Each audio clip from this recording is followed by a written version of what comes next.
Mayda, it is so wonderful to be connected with you.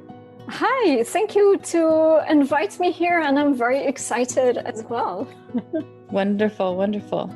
Well, I have to tell you that when I read your About page, the experience that you've been through and the way that you describe your inner transformation and how that then evolved in your outer life sounded very interesting to me. And I think it would also be super interesting to my listeners to get to know you and what you went through a little bit better. So one of the things that I keyed in on was a line that said, "For a long time, I knew that something didn't feel right." Mm-hmm. Tell us more about that. Yes. So when I was in my 20s, I went through one of those crises that opened me to possibilities.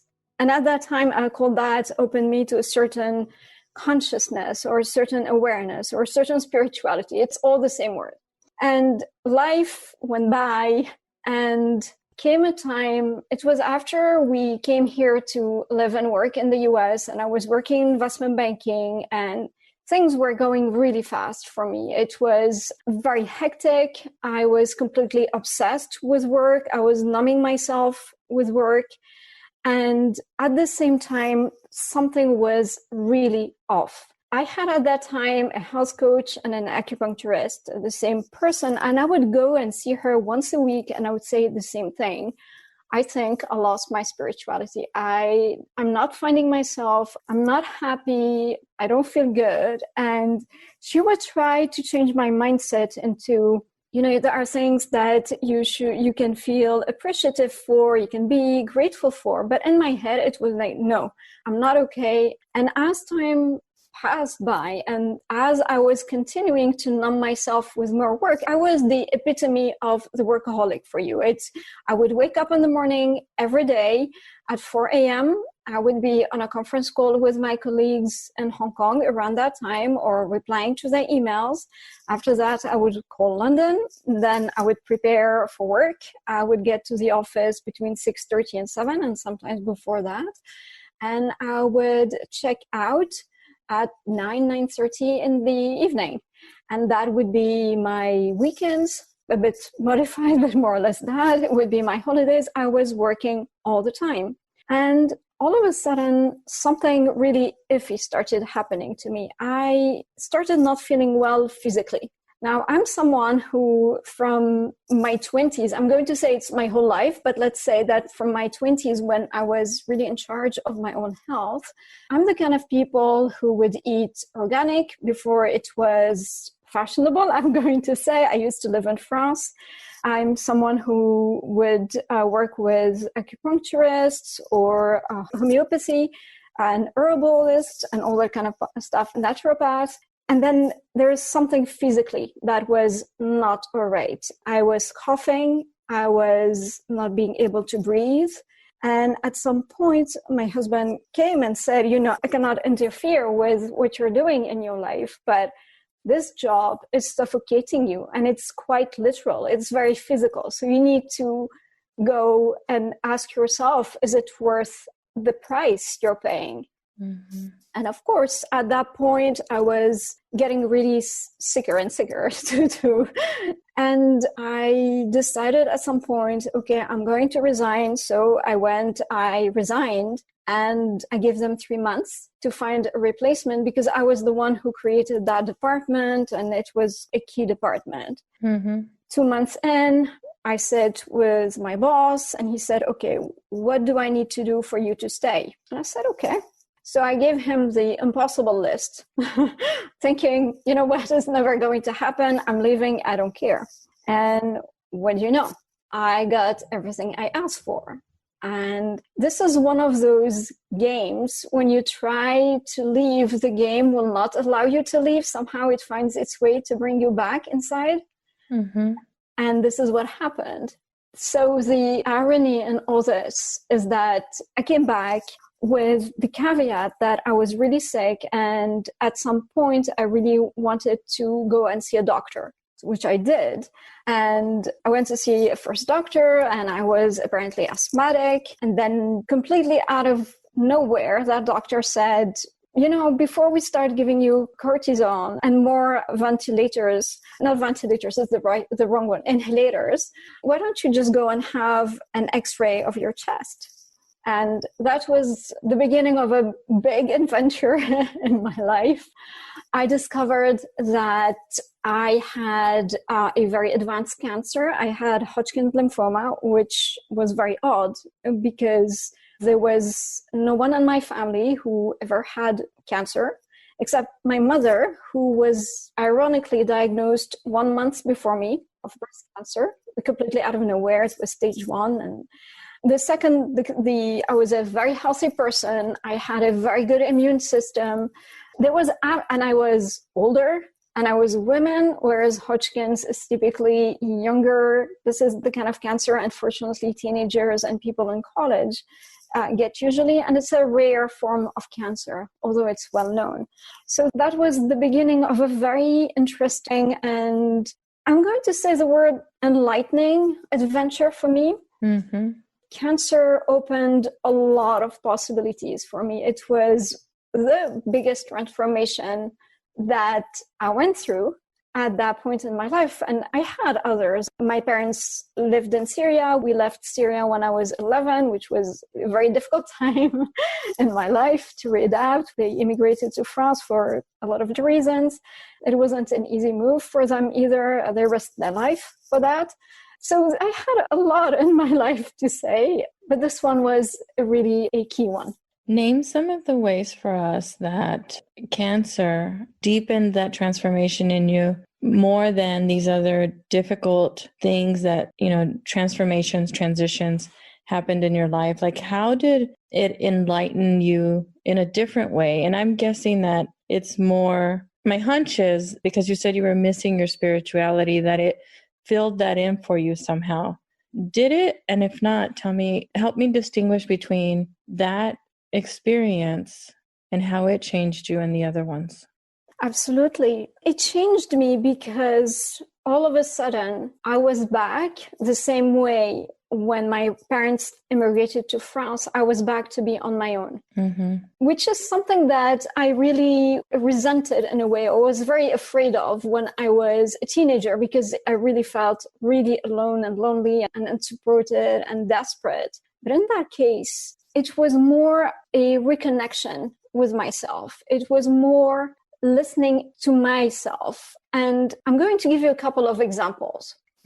Example number 1, I had several people around me trying to tell me that a natural option was available for me. So instead of going, because the chemotherapy is one of the most strenuous out there. It's a very old chemotherapy because it works, but it's really very destructive. But I knew at that point that I needed to go through chemotherapy. So I saw several doctors. The second doctor that I saw, his family used to live in Lebanon with my mother's family on the same street. They knew each other. What are the odds? The third doctor that I ended up having as my main oncologist was Syrian. So here in New York. But most importantly, outside these sort of coincidences or synchronicities, the most important part for me was all of a sudden there was this knowing inside of me that said yes or no to certain things. For example, when I started the chemotherapy, they handed me a very long booklet with, maybe 7 pages of side effects, including death and what have you. And I strictly refused to look at it. And I said, I'm fine. It doesn't matter. I'm here. And then I started listening to hypnotherapy online. They recorded guided imagery, but it really didn't work for me at all. But then I started thinking, hold on one second. There are these images that I have in my head that keep on coming about these white knights. I also studied medieval art, so I am very much into medieval round tables. And I thought, So I went and I bought Lego type of little persons, the toys. And before going to bed every night, I would tell them, you are my white cells, and your job is to clean up my blood right now because I had a blood cancer. And every morning when I would wake up, I would put some soothing music in my head, and I would picture them going and speaking to all these cells and asking them, could you please, if you have accomplished your mission, please leave.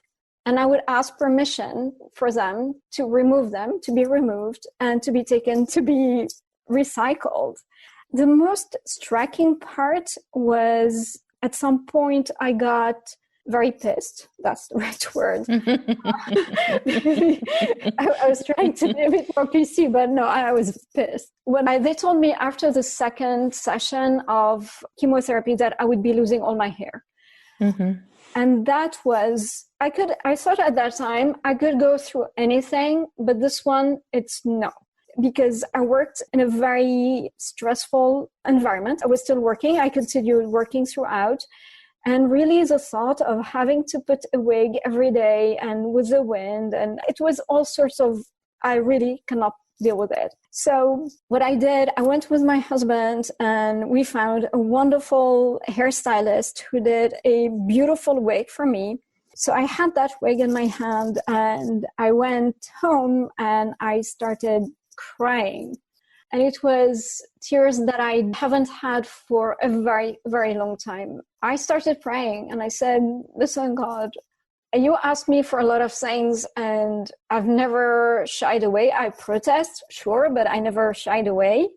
But this you are asking me too much. I don't know, but this is way, way too much. So I'm really not happy. So after the second chemotherapy, the hair started falling in lumps, and it's very impressive. I understand, I used to listen to women who had cancer and say, it's very heartbreaking, it's a trauma, and I would say, well, okay.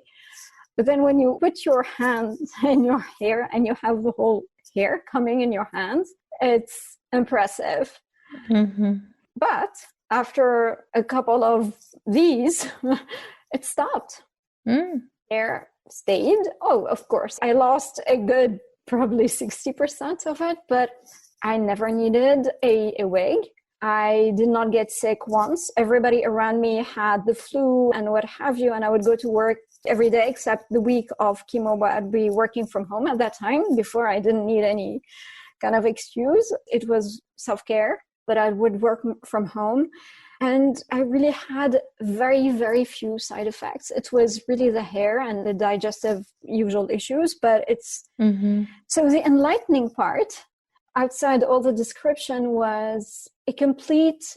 I had the word in French, but it was a complete remarriage with God. It was a renewal of my partnership with my body, with my inner wisdom, that is God for me. And it was just understanding that I know if I stop going into the crazy what if and all that kind of things, but I just trust the process, that I trust that solutions will find their way to me, that the right people will show up in my life the same way I show up to theirs, then things will get better and things will work out at the end. And that was the beginning for me of a whole new chapter in my life.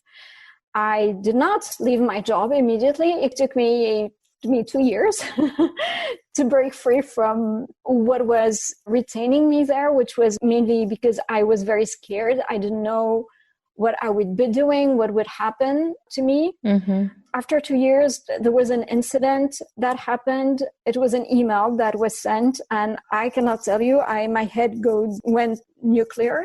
And I thought there was this voice in my head that said, if you continue like this, you will not have a second chance. The second one will be by far less pleasant than the first one. And I thought, okay, what did I promise to myself when I was having all these appointments and all these 50 pills to take a day and chemotherapy and all that kind of stuff? I promised myself that I would never take my health for granted again. I did promise myself. And here I am, breaking a promise to myself. I would not break promises to others, and I'm not capable to keep a promise to myself. The next morning I resigned, and this time it was for good. Wow. I found in the conversations that I've had with others and also in my own experience of transformation, it's either an outside force or it takes us to the very end of our ability. So, what I'm trying to say is change is so difficult for human beings, it seems, that we have to be taken to the very edge of that cliff before we'll say, okay, before we'll give in and turn in whatever other direction is best for us. Have you found the same experience? I mean, it sounds like that from what you shared, but I just want to reflect it back and say, did you feel like you were taken all the way to the edge? And do you find that same thing happening with others who are moving through transformations that are scary because of the unknown? Absolutely. Yes, a big yes. I find, and I still find it with the people that I work with, is that in life, you have this choice of being pushed or learning how to fly, so that when you decide just before you're ready, but when it's still scary, but you have, let's say, 60% confidence or something around that, depending on the people, you're ready to fly, then you jump before you are being pushed. I think mostly what keeps us in the matrix, for the lack of a better word, is we are so much into this kind of survival mode, and now more than ever, that we will always, most of the time, stay where we are, because better the devil we know. And we have developed all kind of coping mechanisms. So, another year, or I will stay in this job for another 6 months, and then I will see if it's time. But what happen if, or I will stay in this relationship because this and that. And in reality, life has an unbelievable way of pushing you without warning, seemingly without warning. We have warnings, but we don't see them. This is where this big work of awareness takes place, because instead of waiting for life to push us again, we learn when we are not aligned anymore. And I'm going to give you an example. That happened last year. I had several clients literally back to back coming to me. So they were first-time clients coming to me and saying, I'm not happy in my job. I would like to explore other options, and I would like to do it on my own time and what have you. Sure, that's where I'm here for, more exactly.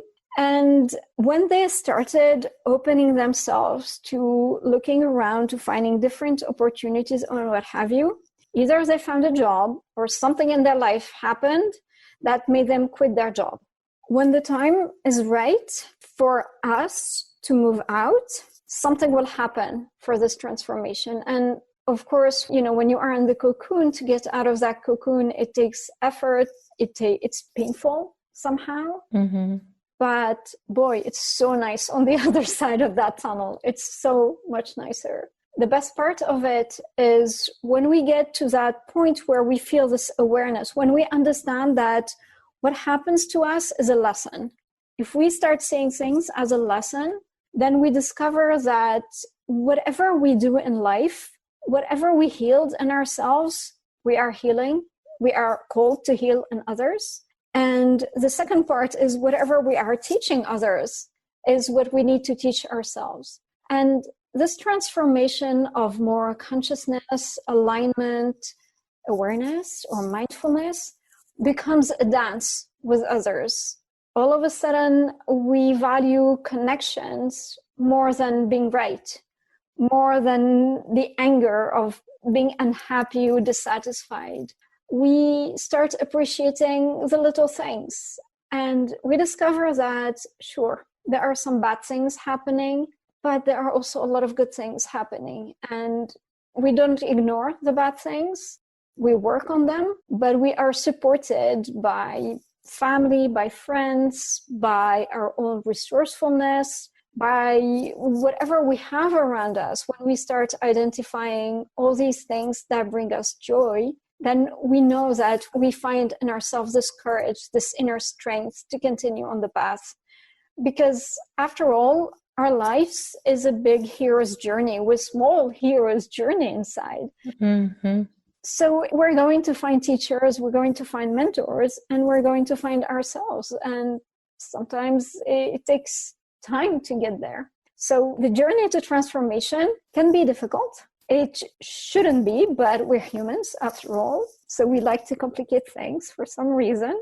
But when you look in hindsight and when you see where you have come from and how far you've traveled, then you understand that obstacles are just that. They're like in a video game. They're there to be resolved in a way. They're there to be either you go around them or you jump on top of them or you find a tool to take them down.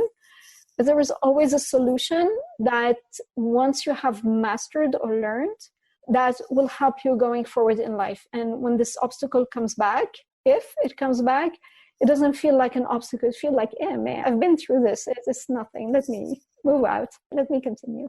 Mm-hmm. As you were talking, one of the things that really stood out to me is this idea and this experience that I agree with you, that the unknowing and uncertainty and us going into it as humans isn't easy. It's never easy. How can we make it easier? What have you seen either in your clients or in your own experience that makes it easier to deal with not having control, not knowing the outcome of something? This is what I consider one of our purposes here in life, is finding our resourcefulness amid uncertainty. And we always, it's a big word. We often associate resourcefulness with money, but there are other ways to feel resourceful. The inner strength that we have, looking at all these obstacles that we have overcome, all these events that we have survived in our life before, our families as well. Many of us have had probably some historical fact where our ancestors, grandparents, or parents even had to survive and they had to overcome. All of this have strengthened our DNA. They have created new resources for us. So looking back and just seeing the genius of our lives, the incredible resilience that our parents have shown and how we have shown it as well throughout our life, it will give us the confidence in a way that no matter what happens, we have the resources to find at least someone who can help us to the next step. So it's about what are your resources? There are the inner resources. There is this inner resilience, this courage, this will. I'm going to use the word, this feeling true to yourself, not lying to yourself, being honest with yourself and why you're doing what you're doing and why you want what you want. And then there is finding this outside support as well. What I find quite often is that we shy away from asking for help. And I am your prototype or your poster child. It took me 2 years of not breathing before going to see a doctor, because absolutely not, I'm going to solve it by myself. That was very arrogant of me and very silly as well. I know better now. But there's absolutely no shame and there is absolutely no weakness in going to ask others for help, unless we think that when they ask us for help, they are weak or they should be ashamed of themselves, which I have not found in any person I have spoken with. Our purpose is in the connection with others. Anytime we find ourselves in a bind, in a pickle, in a difficult situation, go inside, mobilize the resources, understand what's at stake for you, analyze if you are into this kind of mental construct as well, and then go and ask for help. Help is not necessarily paying. It can be a friend, it could be a partner, it could just be, going on a Facebook group. There are so many ways. And then somebody will say something, and all of a sudden there is this switch on that goes in the head, and this will give you the clue for the next step. What cannot happen is staying too much in that state. So there's the stage where we grieve a loss, where losing a job is not a pleasant thing at all, because there's a lot of personal investment in it. But when we are past that stage of grieving. When we have accepted that it's gone, then we go into this growth mentality, if we can, when we can, where we start doing things because they make us feel fulfilled, content, satisfied. We're learning, we're advancing, we're growing. We, of course, make goals, but the most important is not the goal itself. That's what they say, right? It's not the destination, it's the journey. Mm-hmm. It's who we meet throughout. It's who we help. It's what we learn about ourselves, how we tame this kind of agitation that we have inside when we get impatient, when we have fears. How do we work with our fears and not against them? And just see how life has its own way of showing you possibilities. And the most beautiful part of that is that the beginning are usually a bit painful. It's like growing pains. It takes time. It's uncomfortable. It means sometimes concessions, sometimes sacrifices, making choices that don't feel like choices. But then comes a time where we are so much into the energy of advancing, into seeing small victories now and then, that the paths start opening. And these little victories come and nourish us. They come and nurture us. And we just continue to the next step and to the next step and to the next step. And after a certain time, and obviously everybody is different, all of a sudden there's this breakthrough that happens. And sometimes it's nothing spectacular. Sometimes it's just saying, okay, so my boss is not a nice person. I'm okay with that.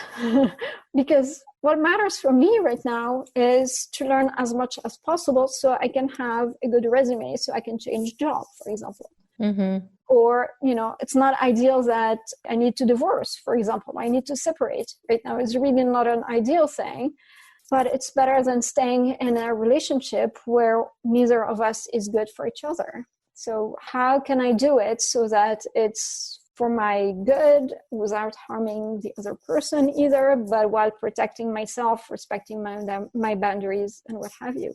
So we go into being more discerning about how we spend our energy in terms of our actions and in terms of our thoughts. What do we allow in our heads, for example? Do you find that this happens, that it correlates at all with age? I wish I could say yes. Mm-hmm. Because sometimes, we have this idea that as we grow older, we grow wiser. I have to tell you, I have clients my clients are between 28 and 55. Mm-hmm. And I'm amazed by how mature, how wise some 28-year-old are, some 35-year-old are, but absolutely not wise some 48 or 50-year-old people. Mm-hmm. I'm going to say that age helps in the sense that you've seen so much. It doesn't mean that what's happening does not pain you. It's not true. But you have less attachment to what other people think. And you know that certain things are not that important. So you've had enough sweating of little things and big things that comes a time where you're a bit more discerning, where you give your energy to.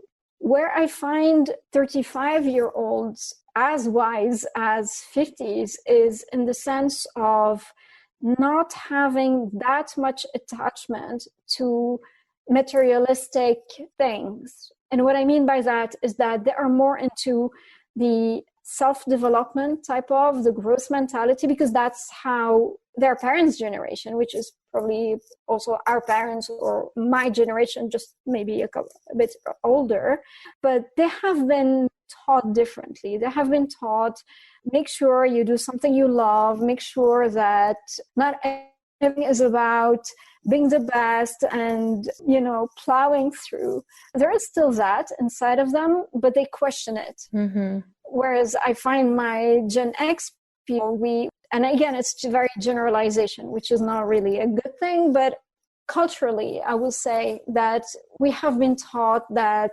you go to college, you have a good degree, you go on Wall Street to become a lawyer, a doctor, and then you continue doing this your whole life and you will be fine. of course, crisis will happen, recessions will happen, but you will be fine.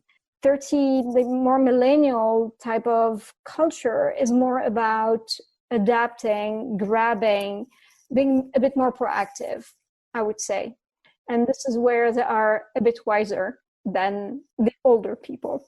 Interesting. Yeah, I agree that I actually find it very fascinating that as when we're young, we can see the changes in our youth as they're growing, but it doesn't matter regardless of age. Like, you can't see how someone has grown on the outside. That age might be reflected in wrinkles or in, other things that are visible, but you can't correlate that with wisdom. So I agree with you.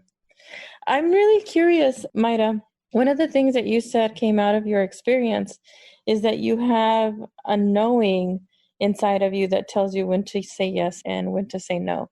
Can you describe that or talk about how that changed and how you use that or how that manifests itself in your practical day-to-day life? Yes, it took me some time to hone it in, but I will start by the no. And the no is, I can feel it in my upper body. It's my resistance. For a very long time, when you go to coaching schools and when you work with coaches, resistance, it's almost like a bad word. You're in resistance. But I discovered very quickly that when something is not sitting well with me, it's not scary, but it's not sitting well with me, my upper body becomes very tense and I can feel my claws almost clenching. I learned very quickly as well that my resistance to things is usually because I'm not aligned with what is happening. So there is something that does not sit well with me. So it could be a proposal, for example, or it could be going on holidays, or it could be reading a paper that I have to sign or have to agree upon. It could be all sorts of things. When my body is not ready and my mind, obviously, they work together, hopefully, there is this upper resistance. When something feels really iffy, then it's in my belly. It's in that region. There is something in there that does not... it's not good. Mm-hmm. When I feel angry, though, I have heartburn. So when I have one of these three, it's a no. That eliminates more than 75% of the truth. And the rest is, at certain points in my life, I felt such a big liberation from all those kind of conditioning and fears and what have you, that I would say yes to everything. And then very quickly, I'm like, oh my goodness, why did I say this? Why did I say yes? I want to kick myself. And I should do well. Now I'm learning to be a bit more discerning. So whatever is not no, either a yes or maybe. But most of the yeses are usually, I wait a bit before giving the yes, because I want to make sure it's a real yes and it's not a yes because I want to people please the person, or because I'm scared of, same thing, being rejected, or I'm scared of missing out, for example. Well, yes, I knew that. It has always been there. It works. It works well. Yes is also when I have this fear of something that is stressful for me, but is challenging, but there is something inside of me that says, just go and do it, okay? So that is a yes. But there are other ways. I think one of the things that we miss somehow, because I missed it my whole life, or I didn't see it, but it's also my education that was like that as well, is that I think with my head, which is good. That's what we want. Mm-hmm. But I always forget that my body as well knows very well what is good and what is not. It's as if my head unconsciously, obviously, speaks with my body and bypasses all these kind of things, which are my wishful thinking, which is the fears and what have you, and just go straight to the body and say, tell her it's a no, or tell her it's a yes. So I do that. Sometimes it's very amusing to observe for me, because I almost dissociate and I'm like, oh, so I'm feeling joyous about it. I'm feeling very excited. It's good. It's nice. It's nice to have that. Mm-hmm. Mayda, if there is someone who's listening to us and they're moving through transformation or a transition or a difficult time even like yours, where they and their family members And I have to know, is your mother okay? Yes. Thank you for asking. Wonderful. Yes, thank you. If they're facing the same type of thing that you're facing, and you had an opportunity through this conversation to share a few words with them, what is it that you would want them to know, to remember? What would you convey? The first thing that came to my mind when you were asking the question is give yourself a break. Mm-hmm. Really give yourself a break. Stop pushing, stop regretting, stop feeling bad. Whatever happened in the past and it's gone and it's there, it's not going to change. The only thing that we can learn from the past are lessons and some clues about our process and some clues about how we function best and how we don't function very well. So give yourself a break. The second thing, I would say, go back to your whys. Observe what is important for you right now. It could be your family. It could be your job. It could be something that brings you joy, something that says, yes, there is something good going on in my life right now. And even something as simple as flowers. It could be a lot of small little things. So see the beauty, see the joy, and try to anchor it in your body. And I mean by that, spend some time in the places, in the states that make you happy or content or fulfilled. Because what's going to happen and what happens is that we have that part of us that is always, the survival part or this crocodile kind of lizard brain in us that is here to protect us, but that doesn't like change and sees danger everywhere. So if we let it run the show, we're going to go into feeling even less supported, hopeless, powerless, and it's never a good place to be because it's not true. So once you have given yourself a pat in the back because you're doing the best you can, start saying little things, really little things, just to say to that crocodile brain that I'm fine. I have a couple of things that are not going well, but I'm grateful or I'm appreciative for the food that I have, the family that I have, where I live, the safety. Then go after that to why you want what you want. So start by going through goals as well. Mm-hmm. And goals are not to push yourself to anything, and they're not to put more pressure on yourself. And goals don't have to be career goals or money goals or anything like this. But a goal could be something as simple as, I want in the next month to feel better by eating more vegetables and taking a walk every day for 30 minutes. Something like this. Something like, give yourself gifts. So the gift of feeling more in your body, of taking care of your body, of taking care of your brain, of honoring all this vessel that you have and that you're going to stay with for a long time, hopefully. And as you start honoring these commitments to yourself, things will start opening up for you because you are much more centered. You are much more focused on what matters for you versus what ifs, because we don't know what ifs. You start taking things one step at a time, day by day, and you just see what happens. And sometimes things will start opening up and they can come in the form of a discussion, in the form of a new connection, in the form of a new learning. This is the uncertainty part that we are all learning today and for a long time to befriend as well. Mm-hmm. But it starts by, the word self-love is a bit bizarre for me. I had a lot of trouble with that word for a long time. So I just change it by saying it's about honoring yourself. It's about honoring your path. It's about, again, looking back and see what you have been through your whole life and see all this richness that you have developed in your life, whether it's relationships, whether it's financial wealth, or for other people, it's having a beautiful home or kids or a loving pet, or find your resources, find your support system, find that inner wisdom inside of you that sometimes we have been a bit punishing towards, right? Where we always push ourselves is never enough. By age this, I need to have this and this. But guess what? Life does not work like that. Life is more about one day after the next feeling, showing up, I'm going to say, showing up a better version of yourself. Mm-hmm. And this means as well being aware of where you are not at your best, being aware of the things that you would do or have done in the past for survival, and understand that maybe it's not great, but it's okay to have used it in the past. And now it's a new day, it's a new time, you live, you learn. And I'm going to say, again, it's this, I love this word, is alignment. Mm-hmm.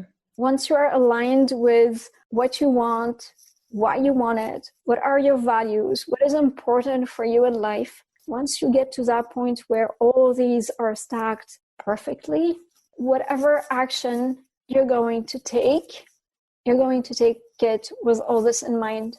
And it will be the so-called inspired action.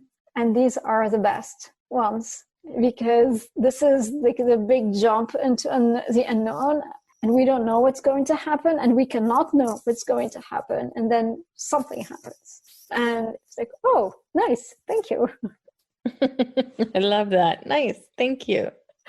Oh my goodness. Mayda, it has been a gift to have a conversation with you and for you to share your insights and your experience. If my listeners want to get in touch with you or learn more about you, where would they be able to find you? So you can find me on my website, which is maydapoccoaching.com.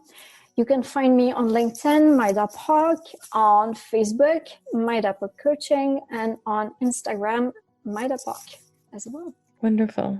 Thank you so much. Oh, thank you for having me. It was a real pleasure. And thank you for giving me the opportunity to share. I feel extremely blessed to have been through very different experiences in my life, and to be here to tell people that no matter what happens, we are here to learn. And once we have learned that, we are here to share it with others. And this is the biggest joy that can happen in life, I find. I agree with you. I have this need to say amen, and to also let people know that amen means I believe, because I believe the same thing. It has been a gift and a joy to have this conversation. Thank you, Mayda. Thank you.